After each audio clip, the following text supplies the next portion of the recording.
Muy bien, muchas gracias, José Luis, por tus amables palabras.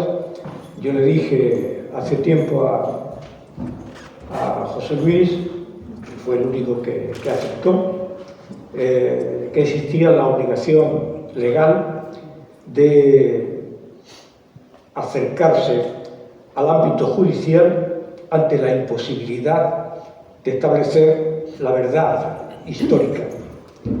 Y ha dado resultado, es decir, lentamente, pero de manera profundamente insistente, y pese a todas las leyes que están estableciéndose y que vendrán, es evidente que desde el punto de vista científico, académico, histórico, las falsedades se pueden sostener relativamente durante un tiempo. Y la forma es cuando contemplas que el capitalismo español reflejado en Unicaja, todos semiprocesados, la universidad, antaño y en otro momento dedicado a la ciencia, hoy dedicado al género y a la política trans. Cuando ves que la Junta de Andalucía, teóricamente gobernada por la derecha, pero con políticas de extrema izquierda, y cuando ves todos los elementos, solo queda el juez. Y solo queda el juez porque cuando se mantiene legalmente que hubo 450.000 muertos en la carretera de Málaga a Almería y nadie se le cae la cara de vergüenza, lógicamente hay que recurrir a los tribunales. Porque es como si sacáramos toda Sevilla, toda Málaga, toda Granada, todos murieron. Incluso todos los muertos de la Guerra Civil Española, 1937-39, que llegaron a 300.000, en un día en la carretera de Málaga-Almería doblaron el número de muertos en un escorzo como hojas navegadas en la noche o como los suspiros que son viento y van al viento. Entonces era necesario recurrir a los tribunales y seguiremos recurriendo a los tribunales porque no sirve de nada el veto. Que yo esté vetado en los periódicos locales, pues la verdad que salir en el sur no te conduce a un premio Nobel. La verdad que eso, bien, es igual. Mienten. Entonces, cuando una mentira llega a la hipérbole, llega a la exageración o a la onomatopeya, nos encontramos con personajes que no tienen el menor nivel académico, el menor nivel intelectual. Entonces, son muy malos. Y en consecuencia, como son muy malos, no pueden contar con personas de cierto rigor que justifiquen sus tropelías. En consecuencia le dije, hay que presentar una demanda. Lo de la Iglesia no se entiende, es decir, que se haga un homenaje a la Tercera Internacional en el Museo Apostólico, ¿cómo se llama? Museo ¿cómo? Palacio Episcopal. Que se haga un homenaje en el Palacio Episcopal a los que quemaron el Palacio Episcopal desde el 31 al 36, que lo dejaron, como aparece en uno de mis últimos artículos, lleno de heces y de excrementos durante 6 años, y ahora la Iglesia se preste a hacer un homenaje, es simpático, sencillamente. La vida es así, y la dinámica de la historia a cada uno lo conduce posiblemente hacia la nada. En consecuencia, había que recurrir a los tribunales. A la universidad no, pero a Unicaja no, porque Unicaja se dedica a luchar contra el fascismo. Entonces, lo que lucha contra el fascismo, especialmente Unicaja, cuyo origen es claramente antifascista, y como y todo lo que ha formado parte de su trayectoria, son claramente antifascistas, entonces es imposible que a ella no se le puede reclamar jurídicamente, pero a la universidad sí, porque saben que lo que está haciendo es mentira, es falso. No existió nada de lo que dice. Es que hasta la propia, y no quiero decir porque fueron antiguas alumnas mías, ya exalumnas y desconocidas, porque hasta la propia convocatoria de un manifiesto que se escribió en las Canarias y que se publicó en Tetuán, en que Franco llamaba el nombre de la República a establecer el orden en España y proclamaba el estado de guerra, se publicó el día 17 de julio y ellos lo ponen el 18 de julio en Tetuán. Es imposible. Y Franco no había llegado todavía, estaba por alto en el dragón rápido. Pero sí, así se arranca. Después hay una especie de según me cuentan, han puesto allí unas tierras y unas cañas para mostrar el sufrimiento que lo hubo, pero cuando lo grotesco difumina, ignora y ataca la verdad, todas las humildes sensaciones profundas y dolorosas de la gente no sirven sino para colaborar y establecer pautas de conducta inaceptables. Pues bien, este es el motivo por el cual yo le pedí a José Luis que se intentara hacer un acto legal, porque como yo lo digo siempre, y no es ninguna broma, como todo está subvencionado, cada año sube un cero. Entonces, el otro día salió el ministro Bolaños, que no tiene ni idea, sinceramente, bueno, pero soy ministro, bueno, que conste que Bolaños sabe leer y escribir en el conjunto del gobierno, sale 45.000 muertos con Queipo de Llano. Que conste que ha escrito cosas más terribles contra Queipo de Llano, he sido yo, pero es que no tienen ni idea, es que no saben nada.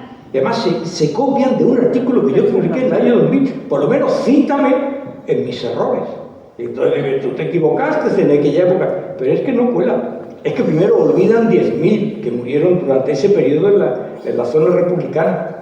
Después meten también a Extremadura, por la gracia de Dios. Después doblan prácticamente el número al meter a los que murieron en actos de guerra.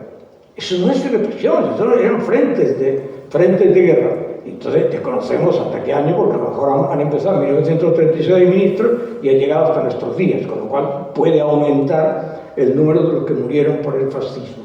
Entonces la palabra fascismo contiene ya un elemento grotesco, hiperbólico, un poco ridículo, porque son en historia, yo lo llamo los adjetivistas, que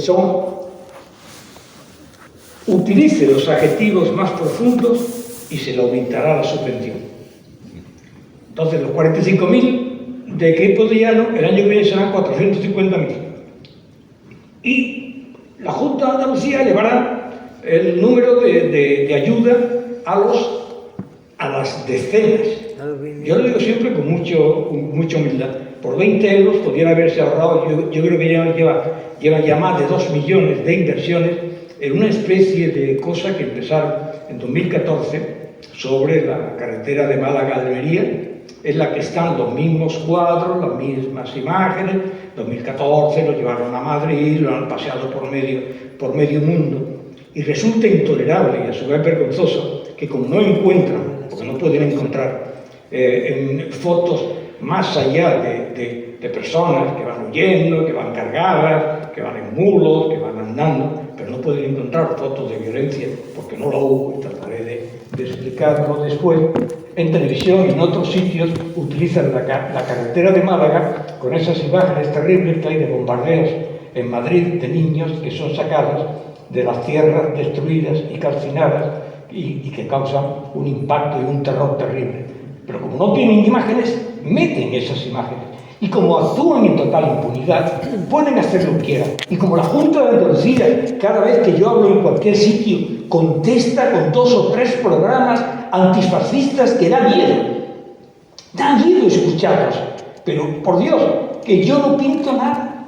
Que yo vivo en mi pequeño mundo y escribo en Facebook y estoy vetado en Canal Sur. Perfecto.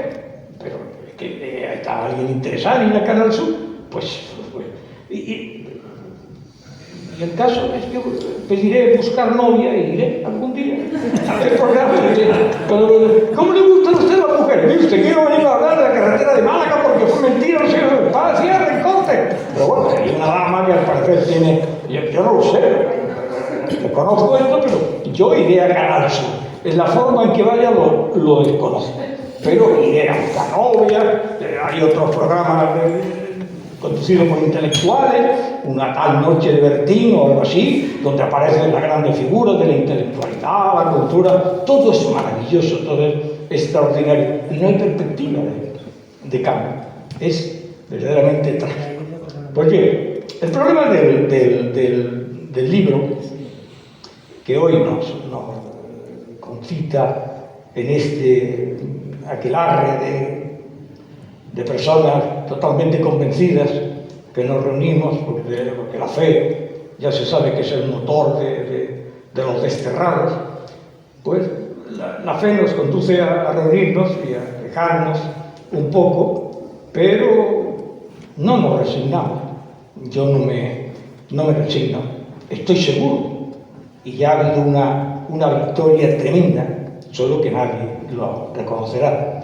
Ya la penúltima actividad sobre la carretera de Málaga-Almería en el Palacio Episcopal, dirigida por los antifascistas, Palacio Episcopal y Unicaja, pues ya en el Boletín Oficial del Estado, el actual ministro, que es un interino, porque antes había otro, pues será, son personajes absolutamente irrelevantes del que después el sentido de la fama renacentista, que es dejar un poco de huella en tu vida, no dejar nada, no son nada, reconoce en el Boletín Oficial del Estado lo siguiente: la carretera de Málaga-Almería llamada, pues yo no he dicho nunca ni me he puesto en mi voz la palabra tal, es el genocidio más importante, mayor de la guerra civil.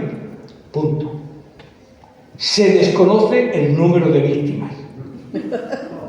Eso lo dice el boletín de la mayor. O sea, eso es como si los judíos y el centro sefardí de España y el centro internacional del Yazbad en Israel dijeran: los judíos sufrieron unos percances terribles en la historia, punto, pero desconocemos el número. Pues esto, en el boletín 11 de julio, se recoge. Eso fue lo que yo le dije a José Luis. Digo, prevarica. Porque no puede decirse que es el mayor genocidio de la historia de España, punto, se le conoce el número de víctimas. Pero ¿cómo es posible que el mayor? Pero claro, es que es la única verdad que decía el BOE. Y eso son victorias. Y serán mucho más, pero no victorias en nombre de una espada flamígera, de un emperador victorioso. Será sencillamente lo que ocurrió. Realmente será la verdad. Y con los elementos que constituyen la ciencia histórica no aparecen en ninguno de los sitios que estos proclaman, lentamente iremos venciendo, pero no en nombre de nadie. Claro que hay un montón aquí mismo está, y aunque ella no me permitirá que lo cite, está la hija del gran y del extraordinario y insigne aviador Carlos Saya.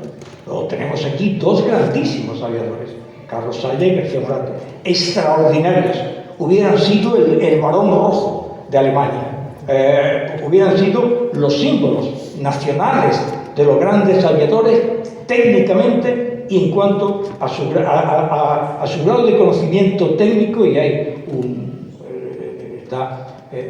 pueden consultar en la página sobre Carlos Saya, sobre sus descubrimientos técnicos, su capacidad operativa y sobre su historia. El problema es que la memoria histórica solo tiene a Iván Copet, a Kovalevsky y a los Policarpos 1.15 ratas, a los bombarderos Tupolev, llamados Tupolev 15, y claro, no pueden reivindicar a Kovalevsky, a Iván Copet y a los Policarpos 15, porque eso es lo que tiene la memoria democrática. No tienen otros. Tienen un grupo de aviadores rusos que trajeron a Málaga en octubre, cuando la CNT proclamó la independencia de Málaga y empezó a escribirse el teniente coronel Romero con la Unión Soviética diciendo que aquí se había constituido una nueva nación que era la República de Málaga. Cosa poco novedosa, porque ya se había hecho en la Primera República y en 2 o 3 ocasiones en el siglo XIX. En ese momento, el camarada Percy, el jefe de la Internacional de la Comintern en España, decide enviar a Málaga al coronel Kremen con un grupo de militares soviéticos con la intención de eliminar físicamente a la CNT, cosa que no podían hacer porque efectivamente Málaga por tradición había pertenecido a este mundo peculiar, este epifenómeno, esta intransitiva de la historia de España, que es la CNT. No ha existido la CNT en ningún país europeo, ni africano, ni del mundo, solo la CNT. Pero bueno, algo había que tener, entre otras cosas. Entonces envían al coronel Kremen, que todos los historiadores de la memoria lo confunden con Kleber. Pero es que esto es como si usted va a operarse de cataratas y lo operan del corazón. Es que no tiene nada que ver, es que empieza por K, pero Kremen no es Kleber. Entonces envían a los soviéticos, pero claro, cuando envían a los soviéticos, lo envían en un momento en que en agosto ha caído Antequera y en septiembre había caído Ronda. Entonces el almirante Moreno decide en octubre tomar Málaga y Franco dice no, nos interesa Madrid. Entonces aparece un grupo de soldados cuya capacidad es más que discutible, que son los italianos. Cosa distinta es la aviación y alguna parte de la marina, entonces relativamente potente, pero que los soldados italianos entraron en Málaga sencillamente con un paseo. Semanas después fueron derrotados en Guadalajara, lo cual indica que entraron en Málaga sin ningún problema. Entonces, los resultados de la venida del ejército soviético fueron completamente inútiles porque la situación de Málaga era completamente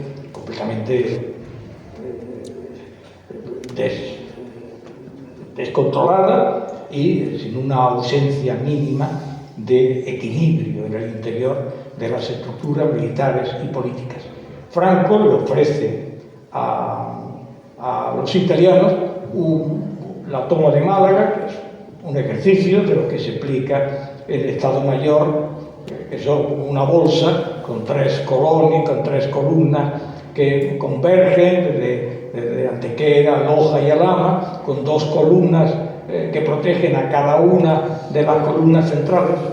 Una cosa que yo quise en 1992, quise hacer un curso de Estado Mayor, porque entonces los catedráticos podían hacer cursos de Estado Mayor, pero dicen, ha aparecido una línea roja, que eran mis antecedentes, pero siempre me interesó mucho pero bueno, era un ejercicio de Estado Mayor, tres columnas, entonces ahí viene el tema de Málaga. Reunidos el camarada CNT con el Partido Comunista, con el coronel Kremen, abandonan Málaga, se van.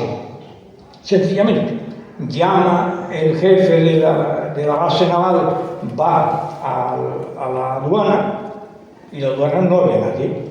Va el gobernador civil a la embajada y tampoco había nadie. Va Porfirio Esmerdú a la aduana y llama a los refugiados de Villamaya y dice, aquí no hay nadie. Y dice, ¿cómo que no hay nadie? No hay nadie. Y dicen desde la embajada, desde Villamaya, ¿es que han bombardeado? Dice, no, han desaparecido. Y efectivamente se habían ido. No lo he publicado en ningún libro, pero el propio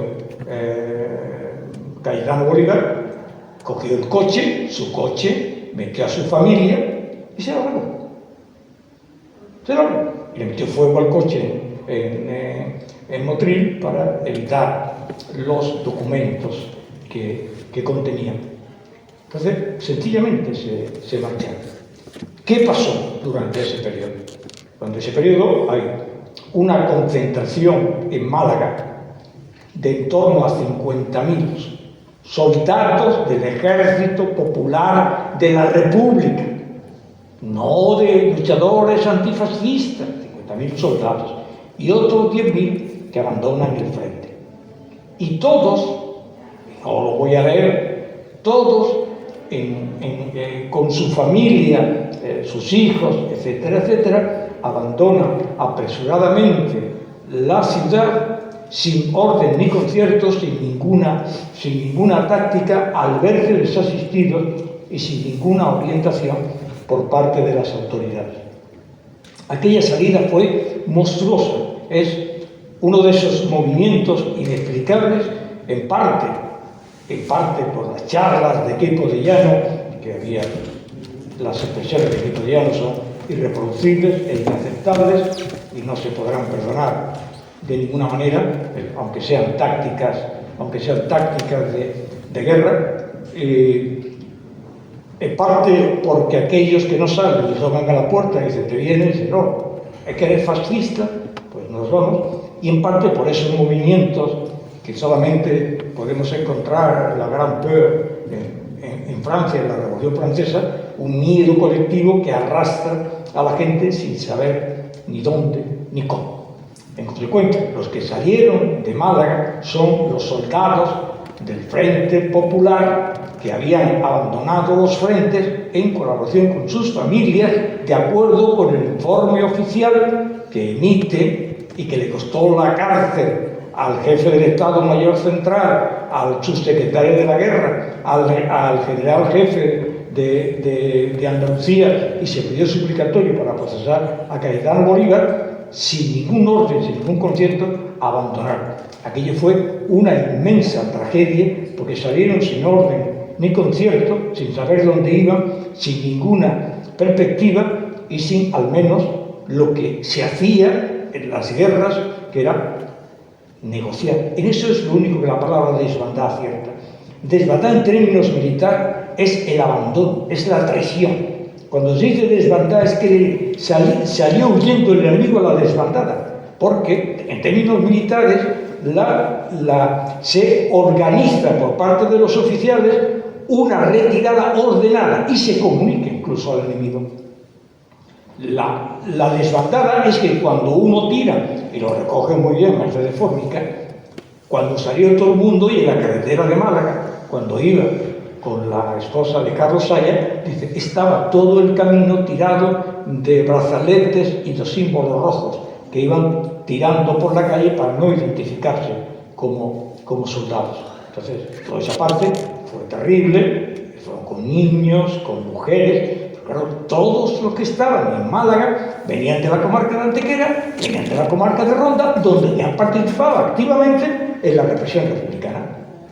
Claro, hasta el abuelo de la alcaldesa de París, que ya ha llegado al 1%, claro, si se pone a defenderlo de la carrera de Málaga-Almería, lo más normal es que la votara el 1% del socialismo en Francia, que no hacen nada más que repetir permanentemente el tema, y yo leí en la causa general la historia de su abuelo. Entonces, si publico la historia de su abuelo, la historia de la señora, de la alcaldesa de París, son todos de una insensatez, son de una vaciedad. O sea, pretenden que son el Reich de los 1000 años. No, que la historia es muy complicada. No enarboles la bandera del progresismo, porque la historia está compuesta, y más, en algo que nadie quiere entender, y es que aquello era una guerra civil. Y una guerra civil es una guerra de retaguardia. En el sur no hubo guerra, en el sur hubo matanzas, en el sur hubo guerra, la campaña de Málaga hubo guerra en el frente de Peñarroya, en Córdoba, pero por el control de Madrid, no en Andalucía. No hubo ninguna guerra, ninguna batalla. Y esos fueron los que salieron de Málaga. ¿Cuántos salieron? Imposible saber.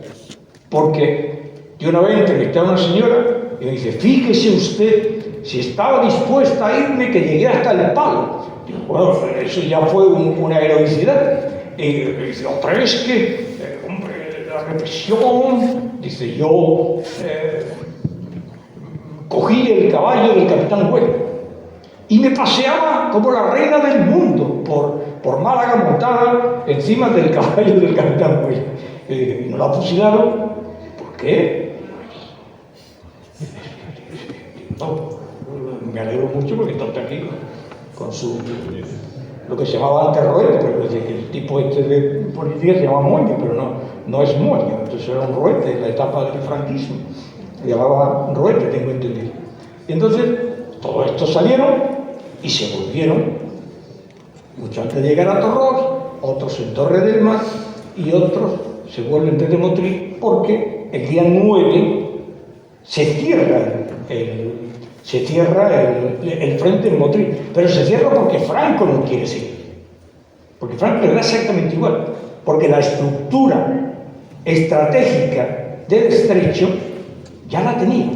Aquí está en el libro la denuncia de Indalecio Prieto y Lauro Caballero, los auténticos responsables de la caída de Málaga, porque Indalecio Prieto decide en octubre del 36, de acuerdo con el Partido Nacionalista Vasco, sacar de la base naval de Málaga a la escuadra para proteger Bilbao. Y después, como técnicamente no había lugares para favorecer y para proteger técnicamente a los barcos, se los llevan a Cartagena.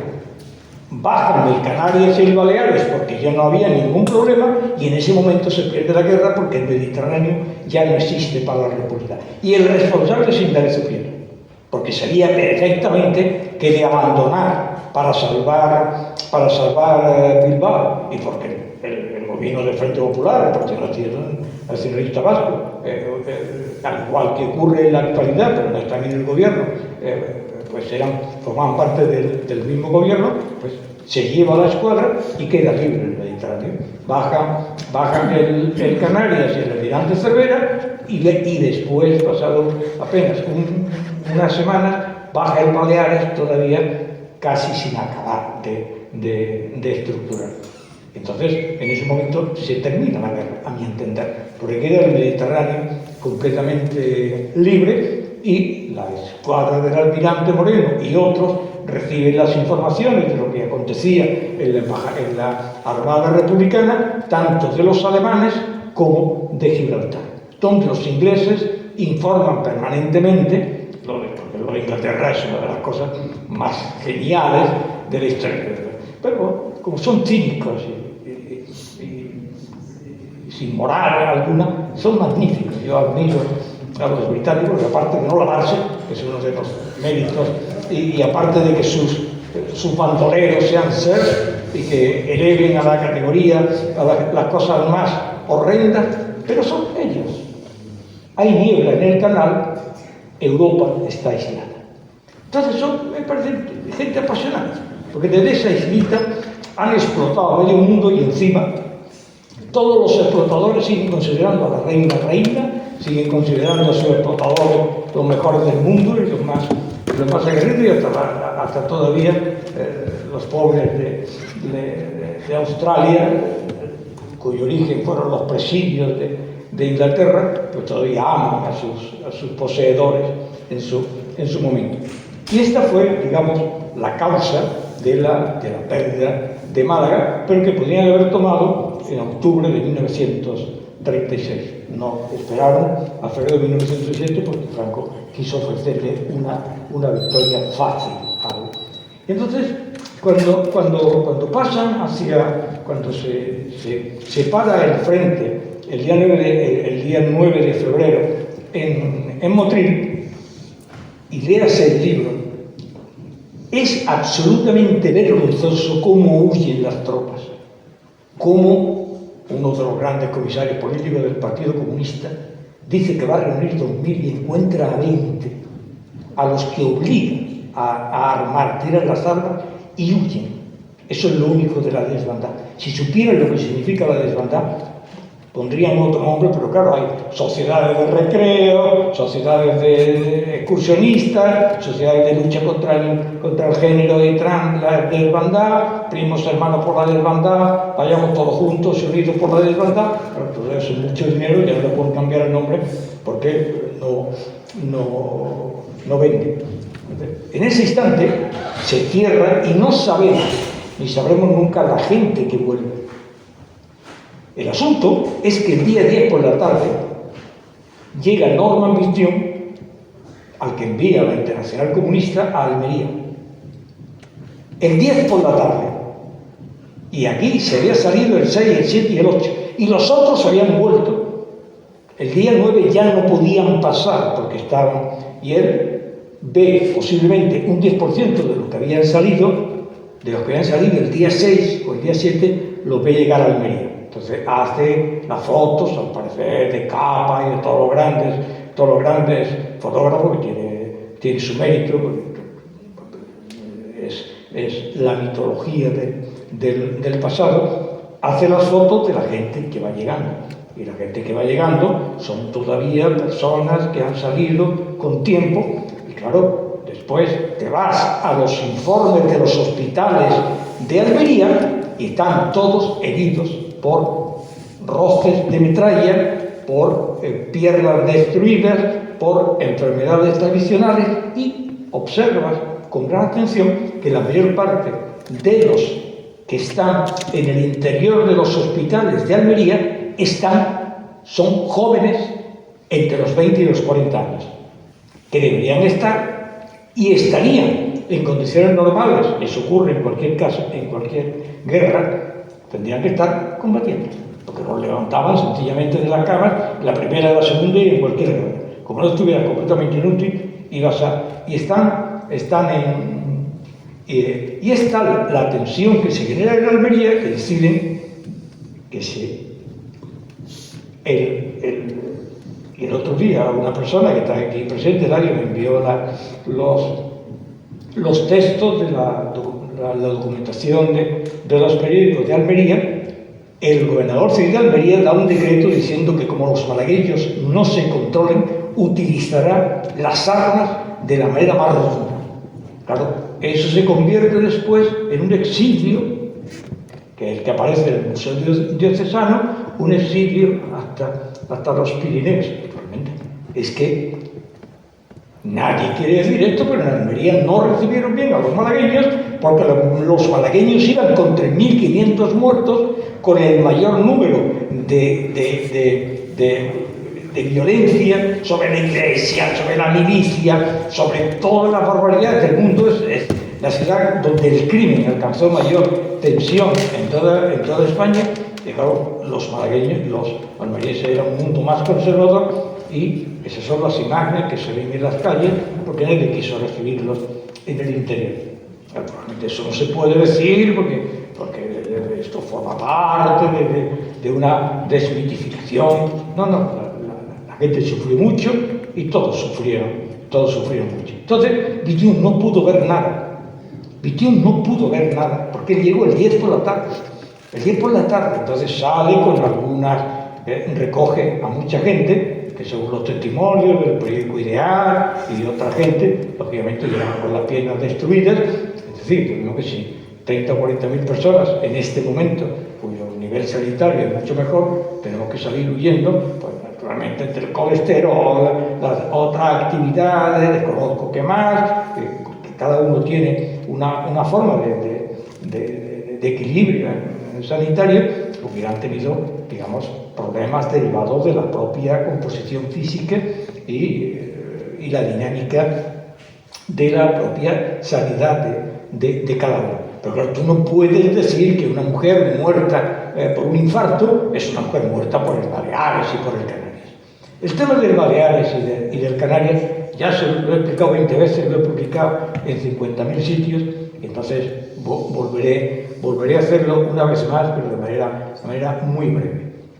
He dicho, y he repetido, y he analizado de manera exhaustiva, que en caso de que en primer lugar, el que disparó, y está publicado aquí todo lo que disparó el Baleares, el Canarias estuvo prácticamente dedicado a recoger, porque mientras había una batalla aérea, y recoge a 2 pilotos muertos de la Legión Cóndor. La batalla entre la Legión Cóndor, la Legión italiana y los Policarpos 15, especialmente los Ratas.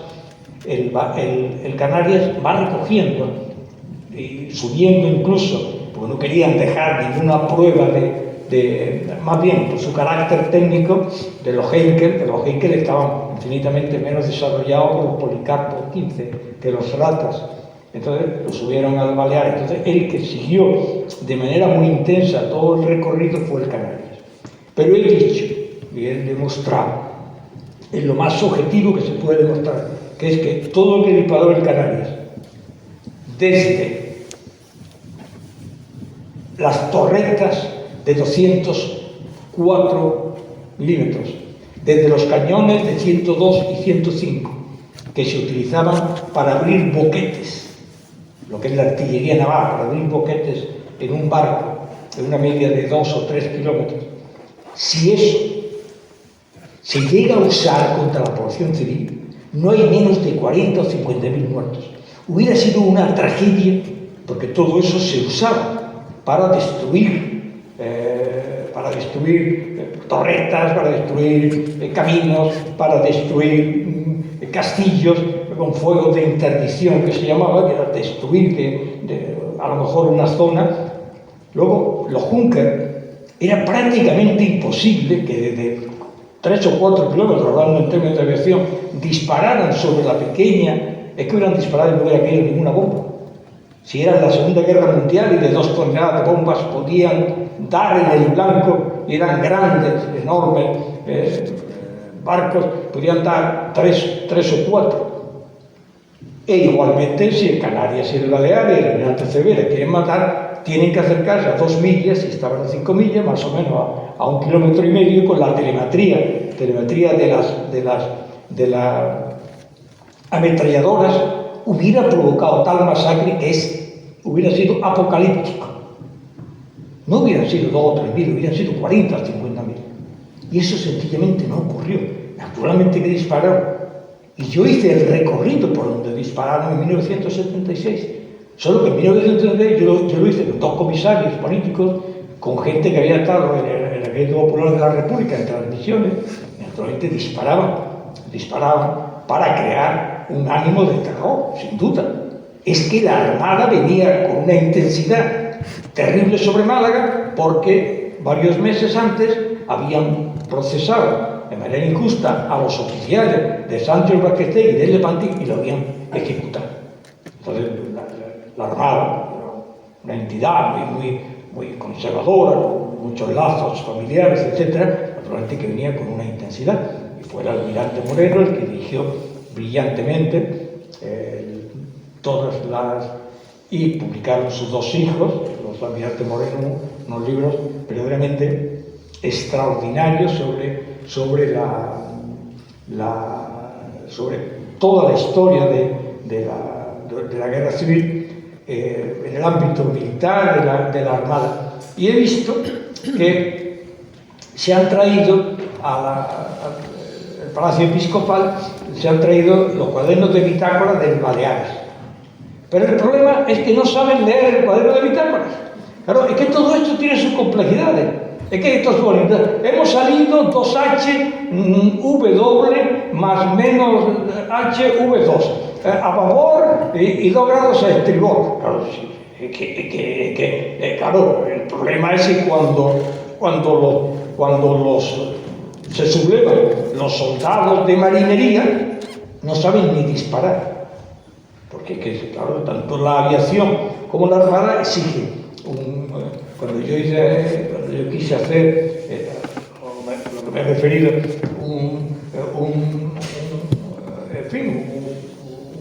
un estudio especializado en Estado Mayor, cuando me presentaron artillería, ingenieros, claro, había que tener un conocimiento de matemáticas que llegaba a los quebrados y a la raíz cuadrada con dificultades. Ahora ni eso, pero yo no tenía ni idea de... Entonces, solo me quedaba inteligencia. Me dijeron, usted tiene su antecedente y no puede entrar en inteligencia.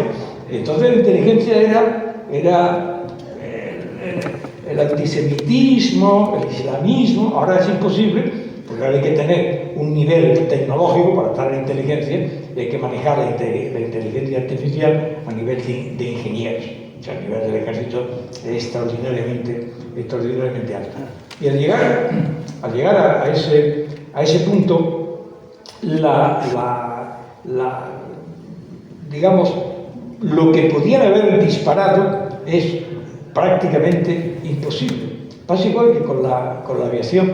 Si cae una bomba de 250 kilos, que es lo que solían tirar en los ejercicios de interdicción sobre población civil, aparte de que hubiera dejado unos boquetes inimaginables, hubiera provocado una matanza sin extremos.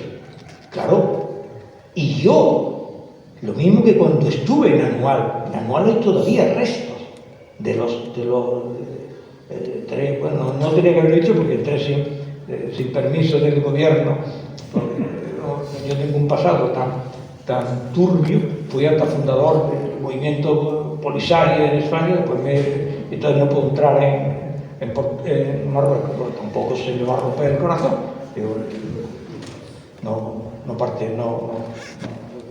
Esto solo ocurre en Archidona, en el famoso mirador de los amantes. No tengo ningún interés en ir a Marruecos. Entonces, en este mundo, este tipo de planteamientos era imposible. Una bomba de 250, por eso tenía que haber lo que se llamó después bomba de racimo, de 9 kilos, y ayer me envió la hija de Carlos Saya, aquí presente, un documento efectivamente inédito de los aviadores italianos, cuyas bombas que tiraban no llegaban a los 2 kilos. Entonces, claro, todo esto resulta prácticamente imposible de justificar, es inimaginable. Hubieran sido 40.000, 50.000 muertos, una destrucción absoluta. ¿Qué pasa con las brigadas internacionales? Yo siempre he dicho que, a ver si en un momento el Partido Popular, no lo creo, pero a lo mejor tiene un arrebato, es que el sur de España es el único territorio de Europa donde se sigue homenajeando a las brigadas internacionales. Incluso las brigadas internacionales que estuvieron aquí han sido desechadas en Polonia o en Rumanía por su colaboracionismo, de forma que cuando se homenajea a la brigada Dubrovsky, solamente existe en Motril. Un grupo que homenajea, subvencionado naturalmente, porque entonces venir en coche con Nanda que me trae y tomar un bocadillo, te lo pagas tú en cualquier esquina, pues naturalmente eso no procede porque la izquierda es el momento histórico en que los pobres antes se hacían comunistas, ahora los ricos se hacen comunistas y los pobres de derecha. Esa es la dinámica de la vida. Pues bien, todo esto se sigue homenajeando, pero es que las brigadas internacionales las traen exactamente porque han huido todo y sencillamente se para el frente y no vuelve a haber. Pero resulta trágico leer después los partes donde 120 que huían de Málaga han sido capturados en la Sierra Nevada, en los frentes de Granada, en Guadix. Todas estas cosas resulta dramático porque fue un desconcierto y una huida total. De forma que el personaje Norman Bithune, al que en Benalmádena últimamente han hecho otro homenaje, no sé exactamente qué lleva a la izquierda a personajes de los que no tienen ni idea, porque Norman Bithune es lo que hoy llamaríamos un acosador. Entonces fue denunciado en términos actuales por todas las enfermeras y la Internacional Comunista lo mandó a China. No es que lo mandaran al frente de Valencia, lo mandaron a China, donde fue muy conocido por Mao Zedong, etc. Pero claro, el tipo era un tipo deleznable. Claro, la izquierda dice, bueno, era un tipo deleznable, un tipo repugnante, pero ayudó. Pero por Dios santo, lo bueno del feminismo es que consideran a las brigadas internacionales machistas. Y entonces hay una corriente ahora del pensamiento queer y transexual que repudian a las brigadas internacionales porque André Martí y Norman Bithune eran unos grandes amadores, digamos, con las enfermeras y con las trabajadoras y con las compañeras. Y hay una línea de investigación que ataca a todos estos porque eran grandes amadores, digamos. No hay una expresión académica que reúna, pero está correcta. Y todos estos pensamientos, y en Benalmádena hicieron hace poco otro monumento. ¿Sabrá alguien en Benalmádena quién es Norman Bithune? ¿Es posible? ¿Sabrán quién es? No, pero un homenaje. Pero por Dios santo, ¿quiere usted? Es decir, está demostrado absolutamente, incluso desde el punto de vista médico, que Norman Bithune no inventó nada, que lo habían tenido ya los médicos republicanos, lo publico en el libro, aunque no me extiendo detalladamente, pongo la biografía, en los hospitales de sangre y todo esto, está perfectamente demostrado. Pues no hay pueblo de España, especialmente del sur, donde no haya un homenaje a Norman Bithune.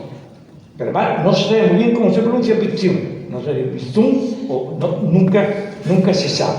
Bethune se escribe, pero como Bethune suena mal, porque suena Bethune en español, hay que darle más prestigio, entonces Bithune.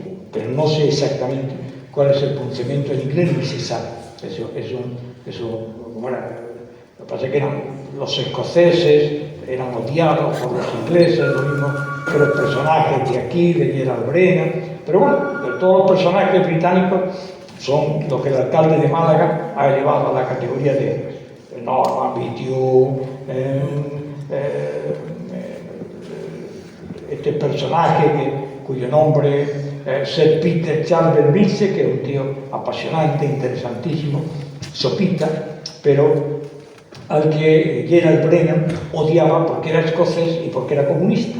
Entonces, Sir Peter va siempre muy elegantemente vestido, pero va abrazado a una miliciana, lo cual desmerece mucho. Bueno, pues el tal Gerald Brennan y su esposa es el cetro de oro del alcalde de Málaga. Y su esposa decía que olían muy mal las mujeres de Churriana. ¡Qué mal huelen! Vamos a ver, señorita. Pero claro, bueno, todo eso tiene 2000 artículos, tienen varias sedes, organizan de vez en cuando actividades. Es una cosa verdaderamente surrealista. Hasta el director no me habla porque se cree que yo quiero que se cierre vamos en un porvenir, vamos. Se verán ese y muchos más, porque lo bueno que tiene el alcalde de Málaga es que se acerca el Día de la Mujer, supera a Podemos, entonces no hay nadie que proteste. Tiene a todos los abajo firmantes que protestan contra el PP en cualquier ciudad del mundo. En Málaga están todos colocados, están todos en un frente antifascista, en otro frente, pero el alcalde se ha moderado. Ya no encabeza la lucha antifascista, ya solo las financia. Y eso antes se ponía de frente. Y yo decía, pero ¿cómo se atreve? Y sobre todo, claro, pero como los financiados tampoco poseen, digamos, la catadura moral de decir, mire usted, con todo respeto, usted no es antifascista, ni luchó en la guerra civil, ni sirvió a las órdenes de la República, sino que sirvió a Franco en el año 73, como tantos de ellos y ellas.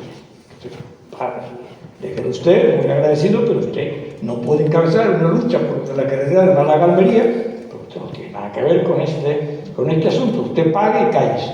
Pero no, lo encabezaba todo y me parece un tipo apasionante. Va a obtener supermayoría absoluta, se va a quedar como partido único, visto lo que le rodea.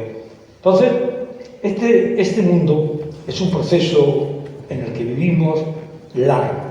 Es decir, los movimientos sociales son profundos y las revoluciones siempre están dirigidas por los privilegiados.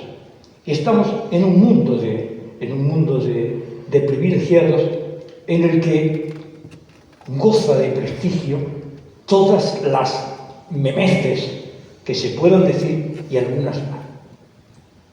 Leo esta mañana: los neandertales de hace 200.000 años no entraron en Europa por Asia, sino por Málaga. Sí, señor.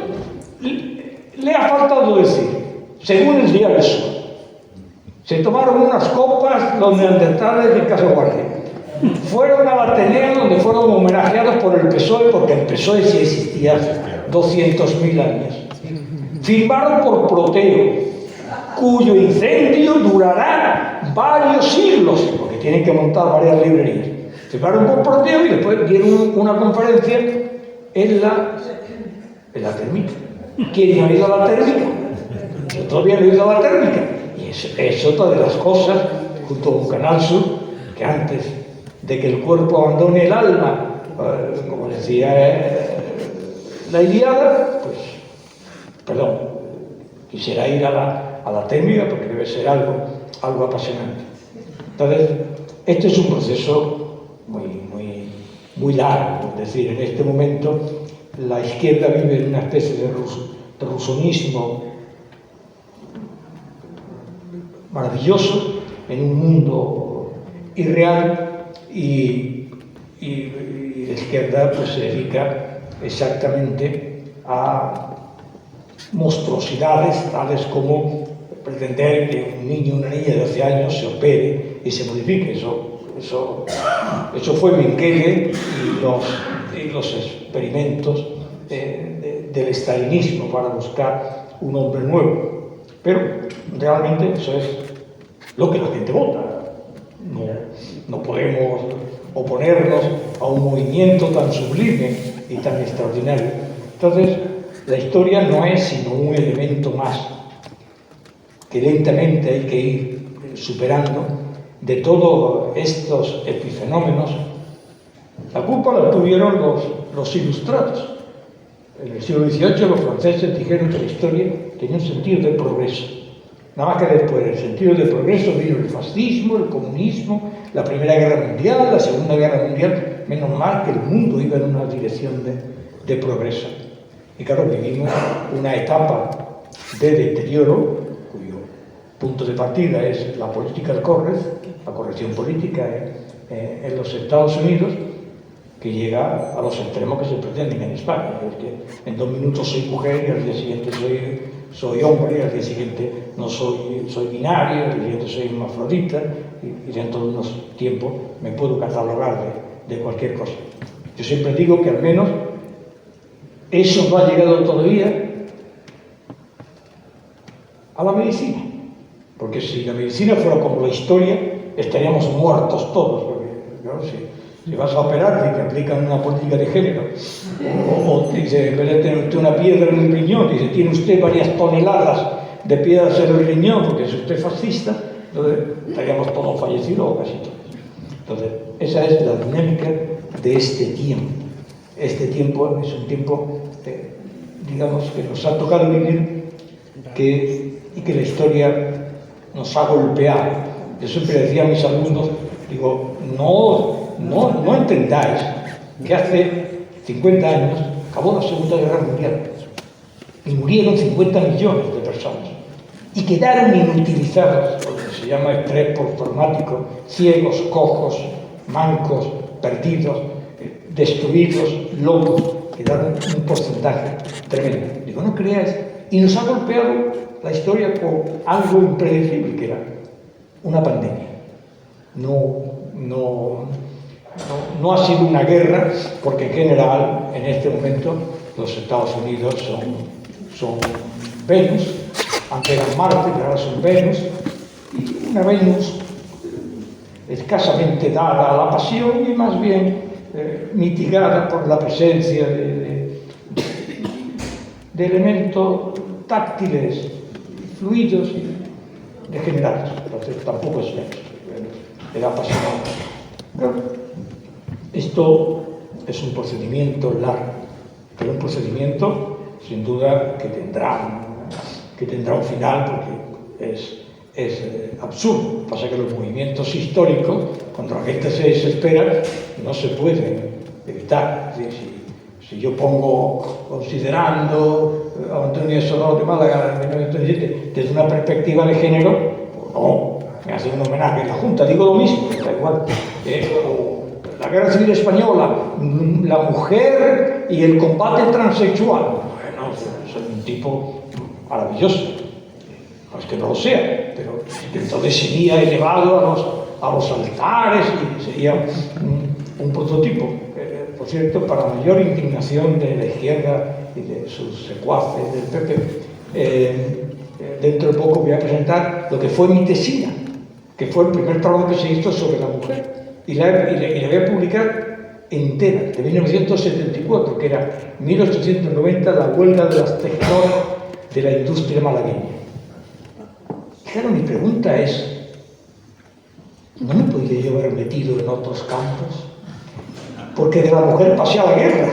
Entonces, claro, en aquel momento incluso los actuales secretarios de Estado, todos los personajes, no quisieron entrar en la guerra porque era más bonito ocuparse de los republicanos, de los personajes más brillantes, del antifranquismo, pero el antifranquismo mitigado. Pero claro, meterse en la guerra era enormemente complicado porque, yo siempre lo digo y lo aclaro, hace poco dije, hablando de un libro en el Club Mediterráneo, digo, menos mal que no soy de Málaga y por eso pude estudiar, vi un sentido muy afectado. Y si usted que no es de Málaga, yo, tranquilo, hombre. Digo, he dicho que no soy de Málaga porque en Granada yo no hubiera podido estudiar la guerra. Porque yo estaba en clase con los hijos del almirante Lastarreche, con los nietos de los Rosales, con todos los personajes de Granada. Y claro, si uno conoce a alguien en directo, ¿qué vas a escribir sobre la familia? Vine aquí y no conocía a nadie. Entonces pude escribir con total libertad, escondí algunos nombres porque me sonaban y bueno, voy a poner este nombre, yo tenía familia, hijos, etcétera, etcétera, no merece la pena. Y publiqué en 1979 en la revista Jávega. Entonces en la Diputación había Pancho Cabeza, que era el último falangista medio edulcorado que había en Málaga, pero diría algo. En 1979 yo publiqué la lista de los que hoy aparecen en el monolito, en el cementerio, y no han sido ni para citarme. Por supuesto que no me han invitado jamás, pero no han sido ni para citarme quién hizo esa lista. Y de otra cosa. Donde estaba Pancho Cabeza, que por poco le cuesta el cargo haber publicado esa revista. Yo no lo conozco de nada, Pancho Cabeza, y creo que falleció. En la Diputación actual del PP jamás hubieran publicado ese libro.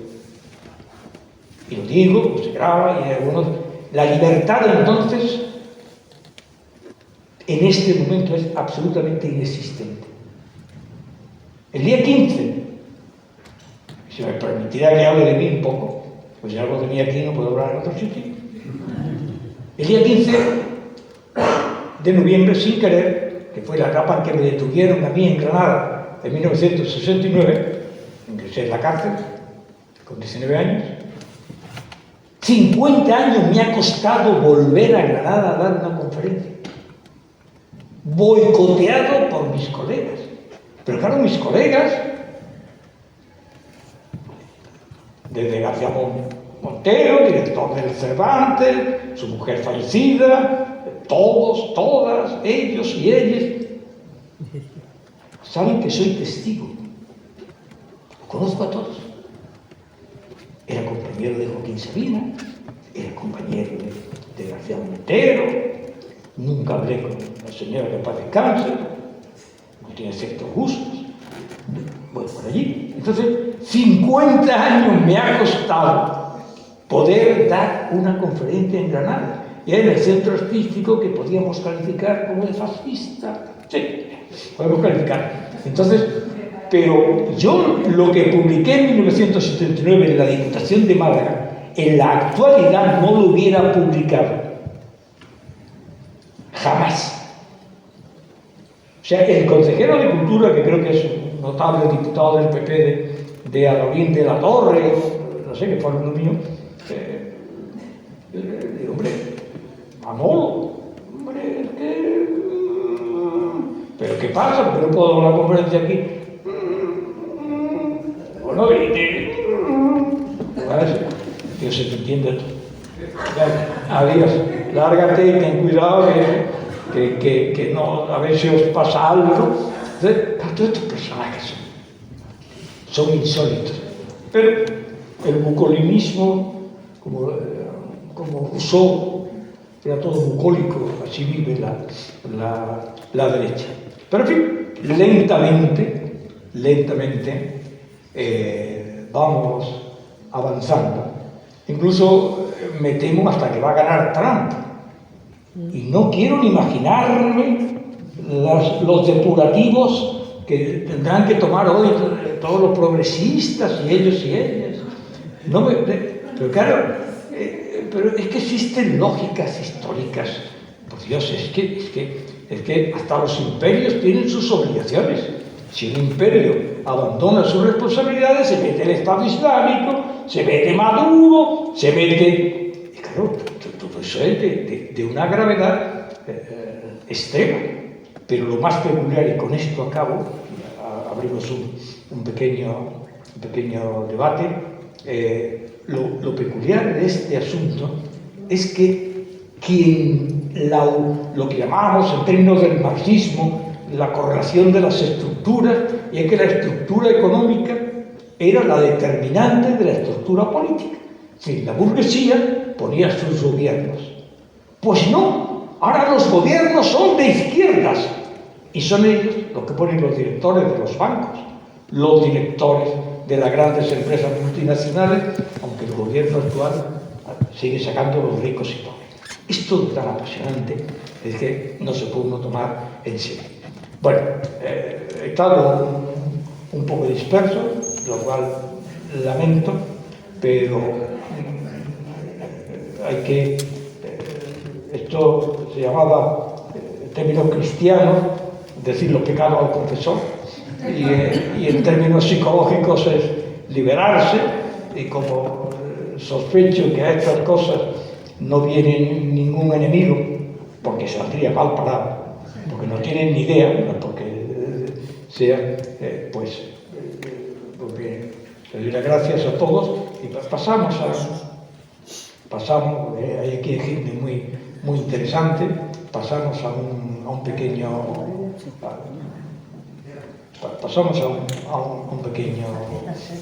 debate. No veo bien